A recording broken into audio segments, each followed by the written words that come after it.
देखो आज का जो टॉपिक है पदार्थ वो सेकेंड पार्ट है।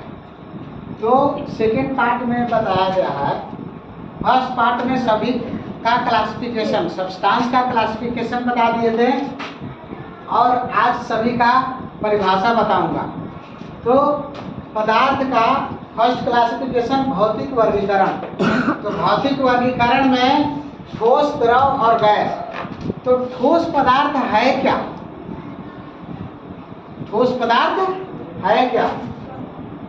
देखो हम जो है आप लोग के साथ 4 घंटा नहीं, 5 घंटा नहीं, पूरे 10 घंटा नहीं, 24 घंटा आप लोग के साथ हैं। क्योंकि हम जो है तुम लोग को ऑर्डर के अनुसार, तुम लोग जो कमेंट के अनुसार जो कमेंट करते हो उसके अनुसार मैं वीडियो जो है अपलोड करता हूँ। एक पिछले बार कमेंट आया था कि सर सब्सटेंस वाला पदार्थ का क्लासिफिकेशन ऑफ सब्सटेंस का वीडियो जो है अपलोड करिए। तो ये जो है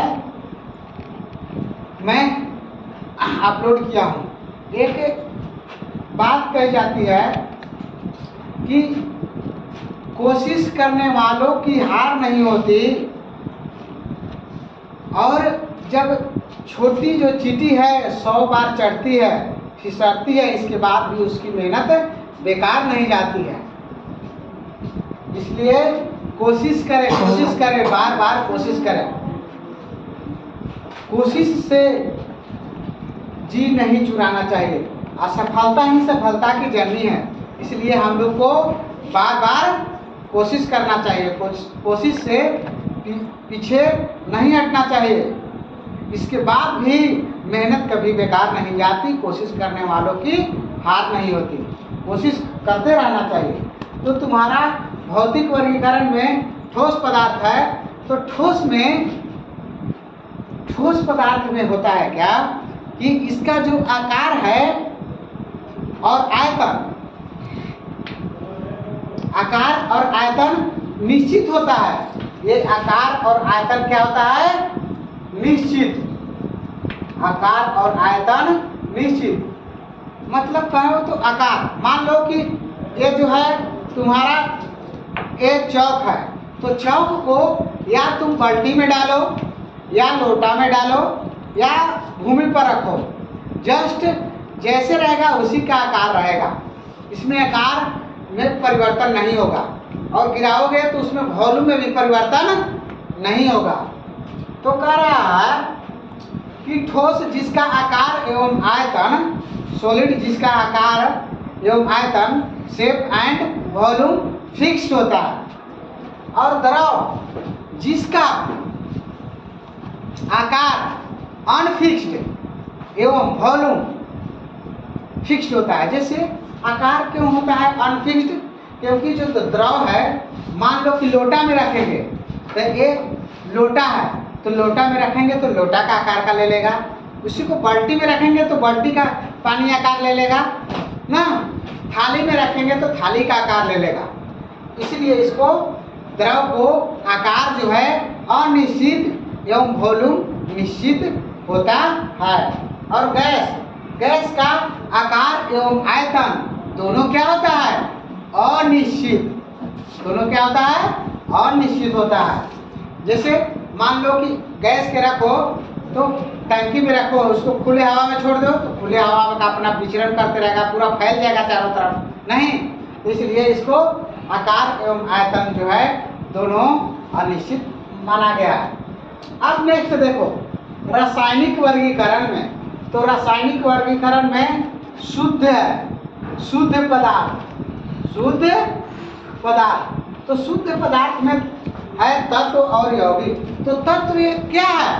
एलिमेंट क्या है? वैसे सूक्ष्मतम कण तत्व है जो एक निश्चित अनुपात में ना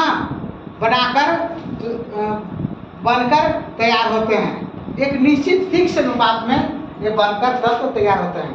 तत्व वह सूक्ष्मतम कण है जो स्वतंत्र अवस्था में रह सकता है ना। तत्व जो है स्वतंत्र अवस्था में रह सकता है, उसे तत्व कहा जाता है। यौगिक जो है यौगिक में तुम्हारा है कि 2 या 2 से अधिक तत्वों या यौगिकों को निर्माण से बनता है। जैसे मान लो कि यौगिक में आ गया H2O, H2O तो हाइड्रोजन का 2 एलिमेंट, हाइड्रोजन का 2 एटम्स और ऑक्सीजन का 1 मिलकर ये जो है H2O जल यौगिक का निर्माण होता है। अब देखो मिश्रण, तो मिश्रण क्या है? मिश्रण में मिक्सचर तो 2 या 2 से अधिक अनिश्चित अनुपात में, वैसे पदार्थ जो 2 या 2 से अधिक रहता है और अनिश्चित अनुपात में मिलकर ये बनता है। जैसे मिक्सचर मान लो, तो मिक्सचर में बहुत सारे पदार्थ रहते हैं, वो अनिश्चित अनुपात में मिलकर बने होते हैं।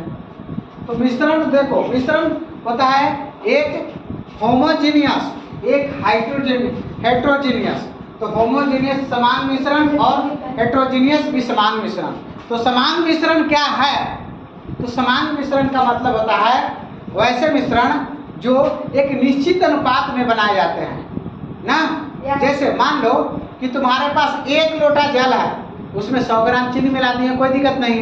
लेकिन 1 लोटा जल में 4 लोटा हम चीनी मिला दिए, तो क्या हो गया? विषमान मिश्रण, मतलब अनिश्चित अनुपात में बनाया गया है, अनिश्चित अनुपात में मिलाया गया है, उसे विषमान मिश्रण कहा जाता है। अब देखो नेक्स्ट तुम्हारा है यौगिक में कार्बनिक और अकार्बनिक।